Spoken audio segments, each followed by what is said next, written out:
You were talking about when apparent attack comes. And there are certain places in the world when war is happening.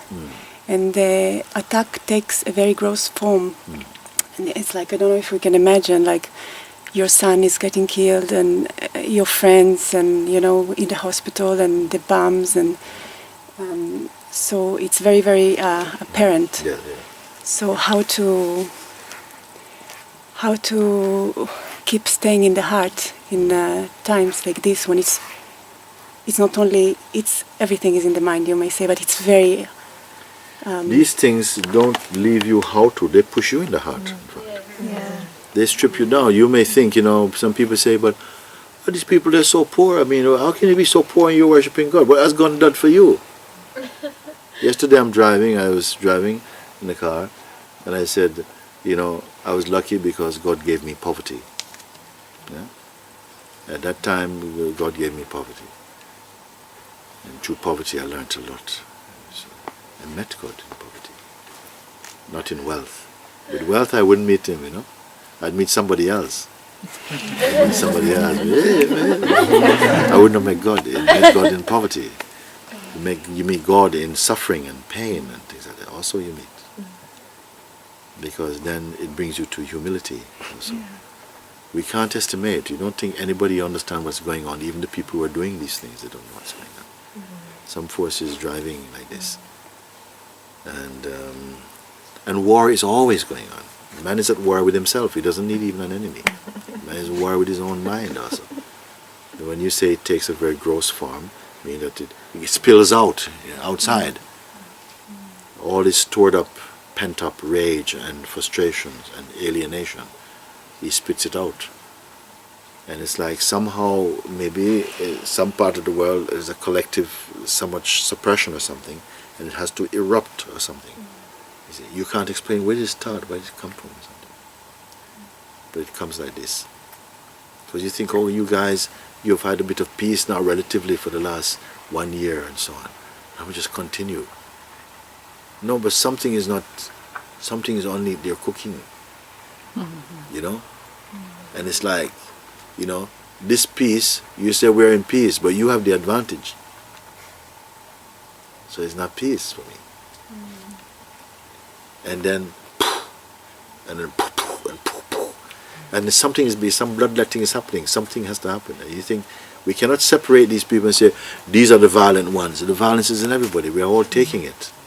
We are all living in each other's pain, actually, whether you're conscious of it or not. You maybe not meet it in the bedroom, but you meet it out on the street, in the bus, sitting next to the person. You're meeting it. We're all somehow in this matrix, which is completely untraceable, of where our feelings begin. It's all part of this human drama. And now we are feeling, we're so lucky we're here, and we are. Use this time well.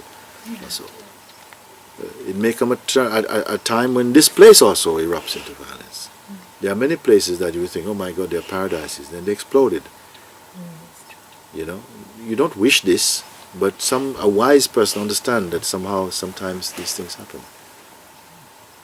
You know, but you ask, how can, when you see relatives and your family and so on, your children, your parents, your friends and so on, you know, being torn apart by bombs and so on. These things have happened.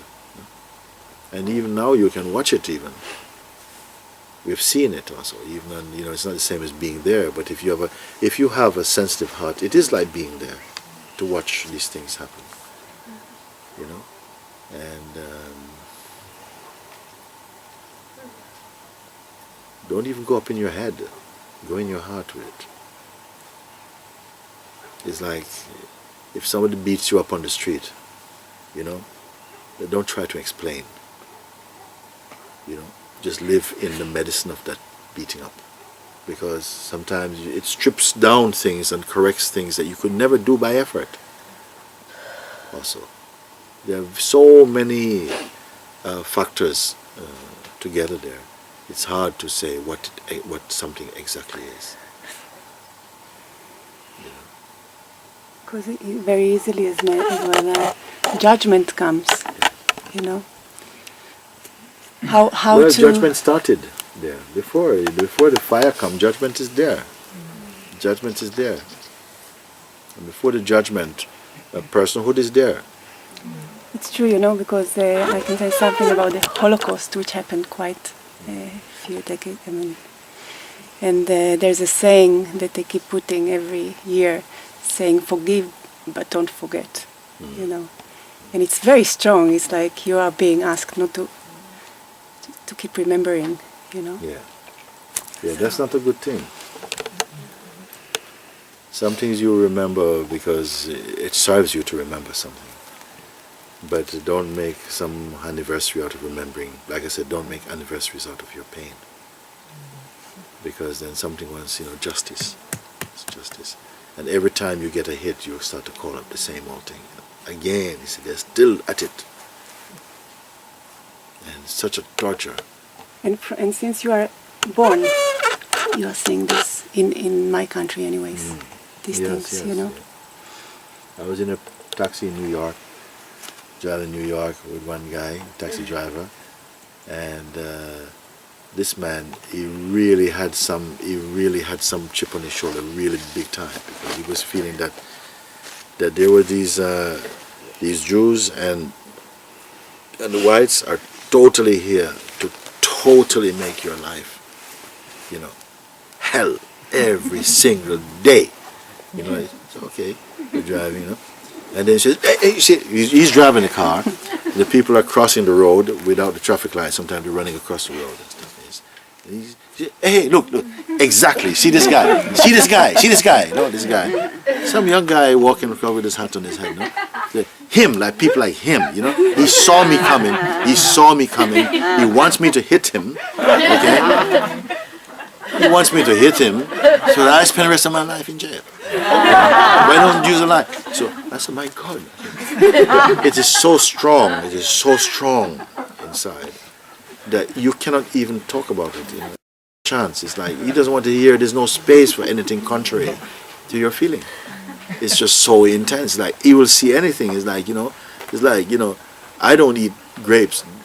I don't eat them sort of grapes because they're black. I don't know. Or I don't eat this thing because it's just I don't know if it's the first, second, third, or fourth state of madness or what. But you can grow up with this kind of feeling inside you, and I cannot say I blame it on our culture. I don't know what it is, but some people have very intense feelings, and they're living in this feeling, and they take some strange joy from being the persecuted one. I can tell you from what I see in my country, in Israel, and even the Palestinians, you grow up with a kind of brainwash as well. It's like everything else, like a perception is being given to you, and that's how it is. And the media obviously is not always correct. Even in each country, they present it in their own point of view. So you just grow up with this big condition, of how to see. How to live with hate and separation and to,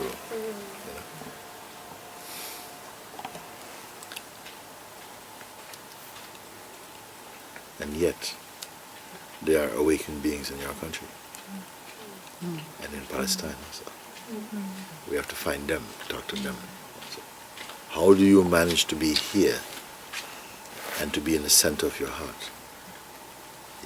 Go into the belly, go into the belly of the dragon. Go and interview them there. Because they'll always be there.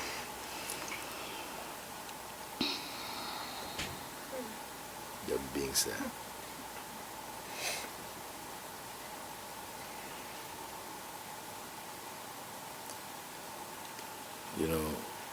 If you should go into the greatest carnage, and many people are wounded and dying and dead and all that.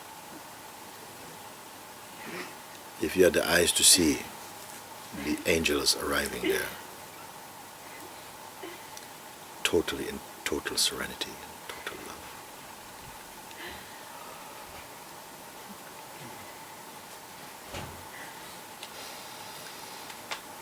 But while our eyes are stuffed with human conditioning, you don't see.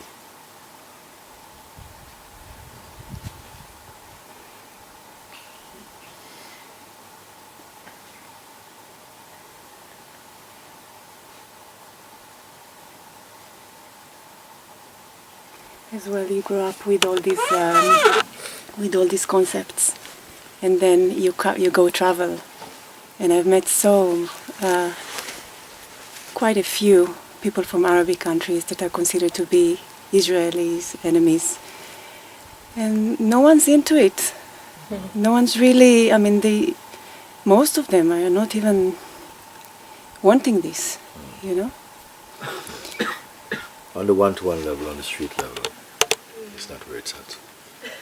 Also, it can be, we use it when we need to use it, whatever. But also, a lot of our suffering is directly and proportionately linked to the strength of our identity as being body-minds. Also, and we feel life is precious. That life is something you have. You don't yet know that life is eternal. So that shapes the way that we meet life, why we're so anxious, we're so afraid and possessive.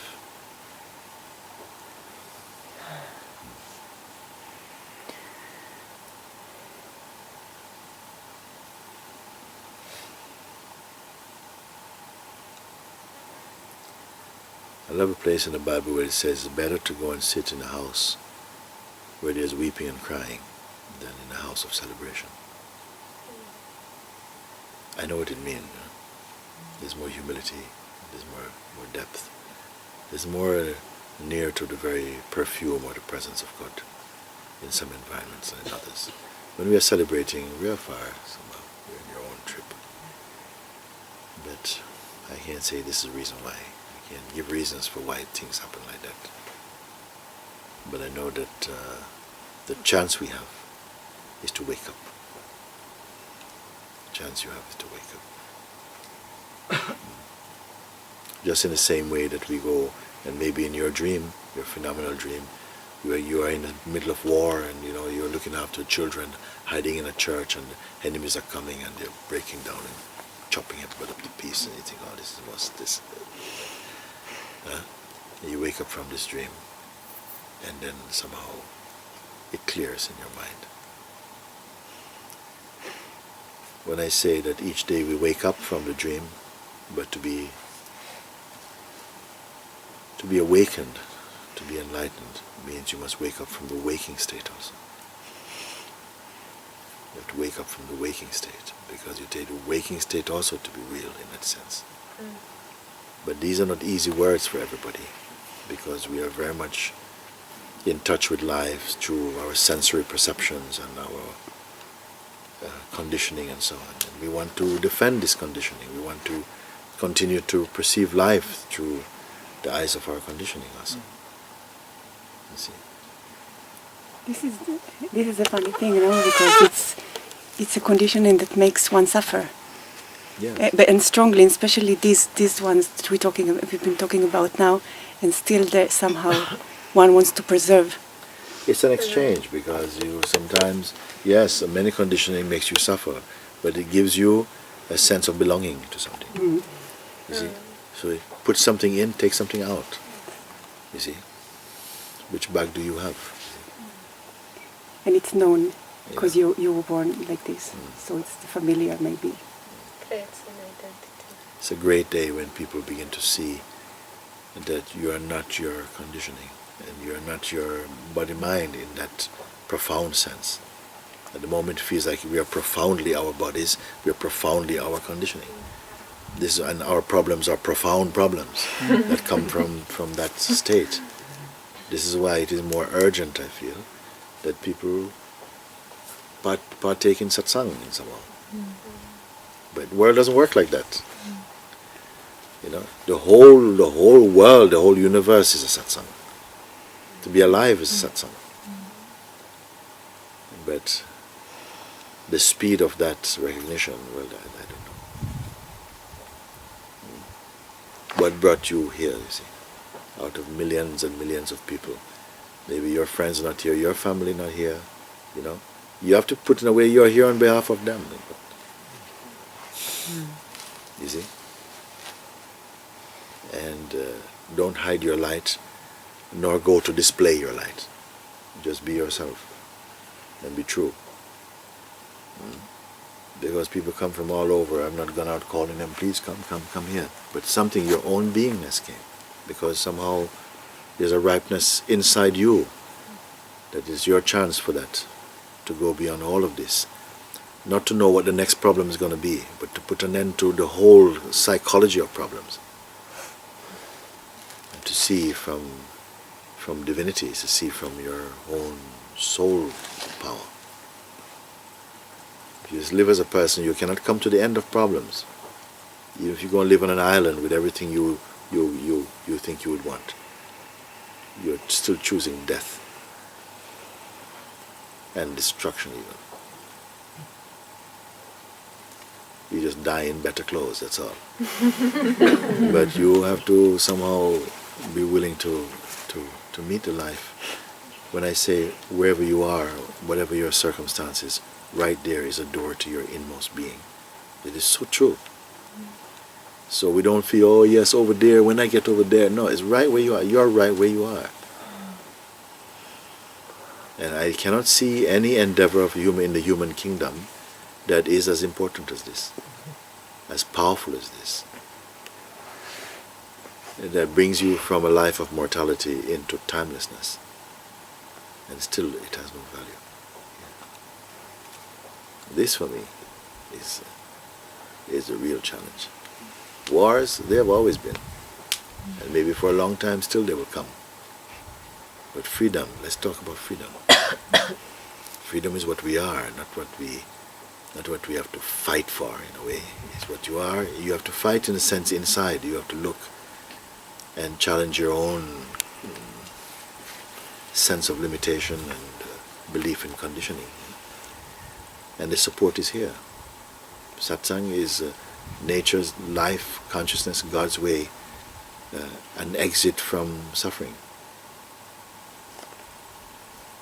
We don't have to go to another planet. Right here. You must bring your Eden back right here. You must bring your God right here. You must open the door. Like I say, you open the door of your own self to let God walk through. And you walk through as one. I don't know where these words go. But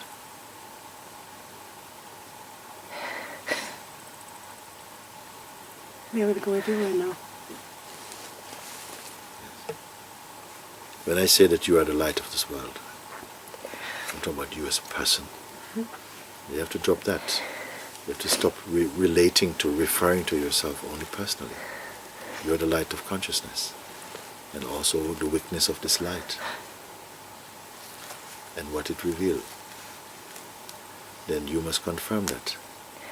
And it is not so difficult, there's no distance away.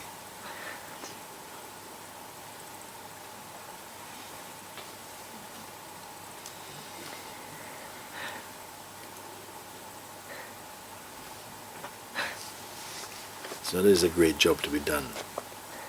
It's just a seeing that has to somehow continue to open up, that removes somehow this deluded mind, or see through it. It's not difficult. We have done far, far more difficult things.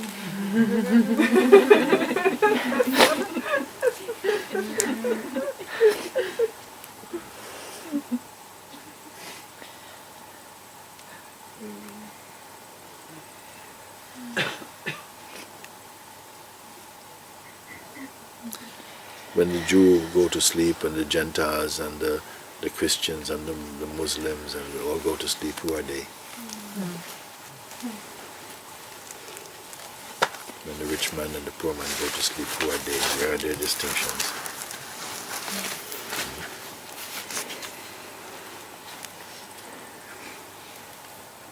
When the policeman and the thief go to bed, who are they? Where are their distinctions?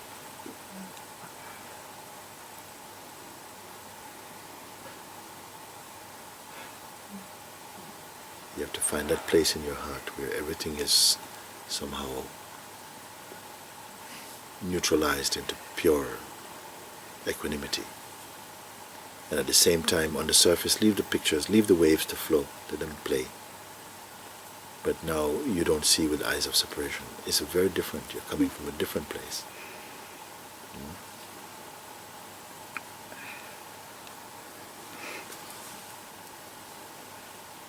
It takes a little time to get used to freedom.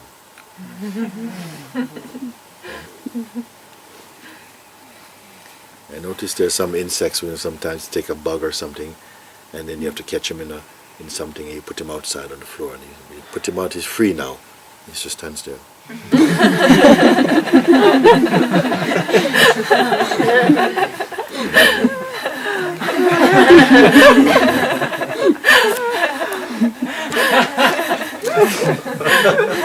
don't just go straight away.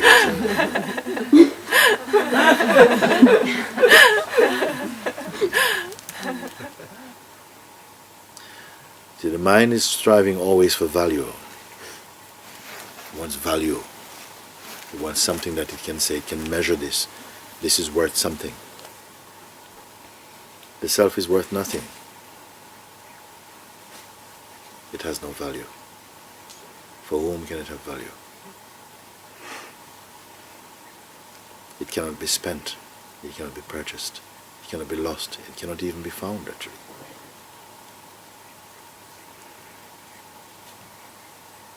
Just in the dream, it creates this thing.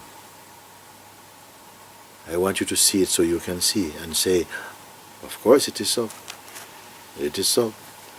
Not because I believe, but because I confirm it is so. What else can there be? Everything else is passing. Everything is passing. Some slowly, some fast. Something seems unmoving, but they're also passing. What witnesses the passing? And I tell you, in the state of the I am, in the state of the presence, of the knowingness, of the consciousness, everything relative to that, everything is passing. But even that also passes. In deep sleep, you have no conviction of the sense I am. And yet something is there to enjoy sleep. Don't give all these things to your head. Let them just find their place in you and settle down. That's all.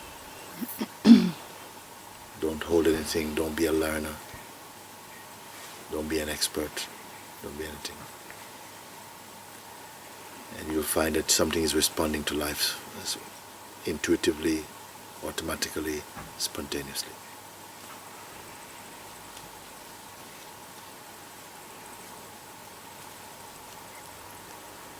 The highest expression of life is spontaneity, in fact.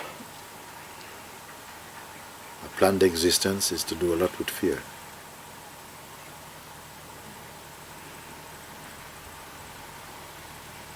Be ready to leave at any moment, if that is a play that you must taste.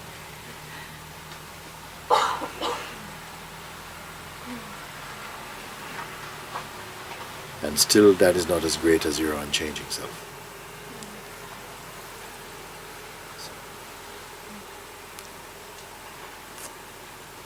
Don't want to give you more than you can take for the moment.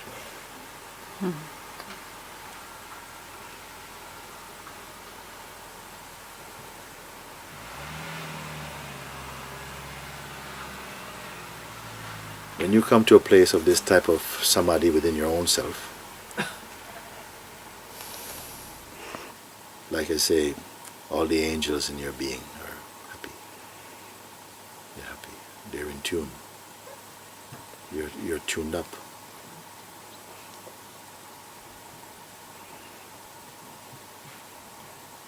When you think too much, you're out of tune.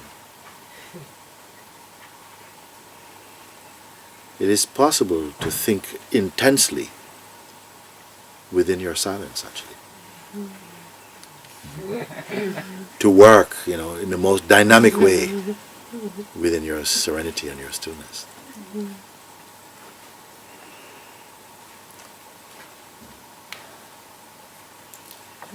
I gotta put some fish in the pond. Sorry, they were in satsang too also. Can I help you, Mooji? Yeah. Hold them carefully, top and bottom. See, look, they're all looking at you. Did you get it? Ciao.